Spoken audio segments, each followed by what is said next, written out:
Kokoni just sent me their no assembly, out of the box ready, entry-level 3D printer to check out, and I'm gonna see if I can integrate it into my leatherworking business and make some money. Let's go.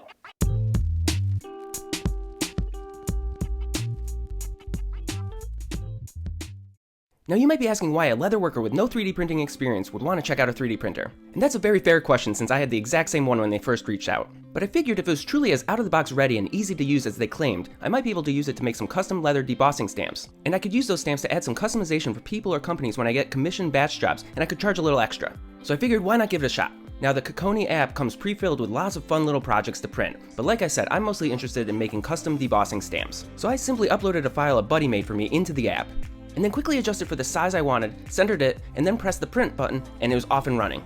And the app also has a status screen, so you can keep track of your print from anywhere.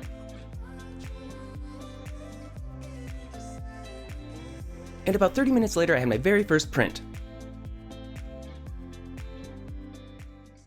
Alright guys, as you just saw, I finished my very first print, and I gotta say, it looks pretty legit. But the question is, will it actually deboss leather? So I've got this scrap piece of leather that takes debossing really, really well. So if it doesn't work on this, it probably won't work on anything. So let's go to the arbor press, give it a shot, and see how we do. Now I'm using my arbor press to push the stamp down into the leather to deboss it. And it seems to have worked okay, but it does show the stamp border too.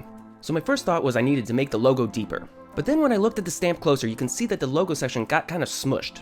So I called my buddy and he recommended I try adjusting the infill percentage to 50% or more, which should make the stamp even stronger. So I printed another one and that definitely did the trick. Once I got the settings dialed in, I printed a couple more in different sizes and they all worked great. One of the other fun features of this printer and its app is that it has this 3D avatar modeling feature. It allows you to upload a picture of yourself and it uses AI to create a 3D print of you. So while I tell you my final thoughts about the printer, I thought I'd give it a shot for fun. Alright, here are my final thoughts. I think this printer delivers on exactly what they claim it to be. It truly is an out-of-the-box, ready-to-go, entry-level printer. And even with zero 3D printing experience, I was able to successfully make my first print within the first hour of opening it. Now I think if you're going to get really into 3D printing, you're probably going to outgrow this machine pretty quickly. But if you just want to get into 3D printing and have some fun, or do something really specific like I'm planning to use it for, I think it's a great option.